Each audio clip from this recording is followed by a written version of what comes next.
20h, 21h, c'est Storytelling en direct sur Fréquence ESJ. On remonte à présent le temps en retournant en 2011, il y a déjà 10 ans, oui ça fait mal.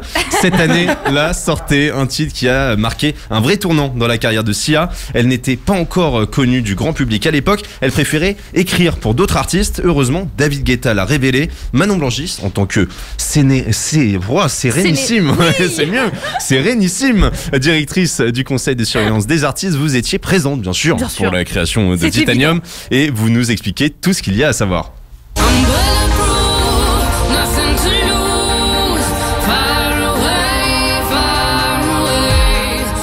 2010-2011, la belle époque. David Guetta était en train de préparer son nouvel album Nothing But The Beat et il s'est retrouvé avec une production, une instru, mais pas de paroles et pas de chanteuse. Voilà, un peu embêtant. Et à l'époque, comme vous le disiez Bastien, Sia écrivait beaucoup pour des artistes, donc il lui a envoyé, sous mes conseils de grande directrice évidemment, la musique de ce qui deviendra Titanium. Et attention, ça n'a pris à Sia que 40 toutes petites minutes pour écrire Titanium. Ça va, c'est pas trop chronophage. Elle a donc renvoyé à David Guetta une démo, une première version de la chanson avec sa propre voix dessus. Oui, parce qu'à l'origine, Sia ne devait pas chanter du tout. Elle devait juste écrire les paroles et elle pensait le faire pour Alicia Keys.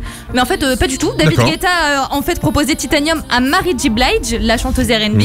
Et il existe donc une version de Titanium chantée par elle. Ah ouais ? Vous avez de la chance. J'étais là à l'enregistrement, c'est moi qui l'ai fait. Donc je vous fais écouter avec Mary J. Blige. Faites donc.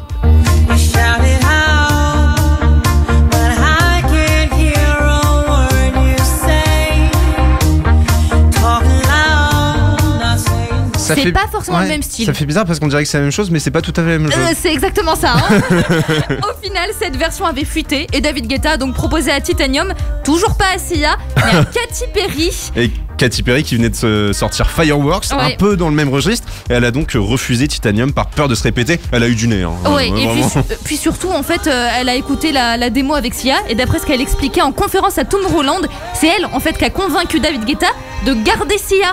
Tout simplement, elle a envoyé un message à David pour lui dire t'es fou, j'ai pas besoin sur l'enregistrement, garde Sia.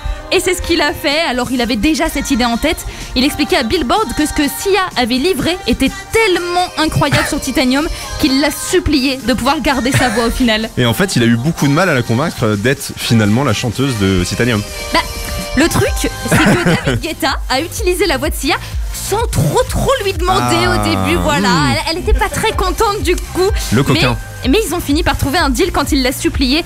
Sia chante, mais elle ne fera aucune promotion, pas même un clip. C'est ce qui s'est passé et Titanium a quand même fonctionné, donc c'est très fort. En même temps, il a fonctionné vraiment un poil quoi, un tout petit peu. Chouïa. Mais en même temps, avec la puissance et l'émotion de Sia, c'était obligé, clairement.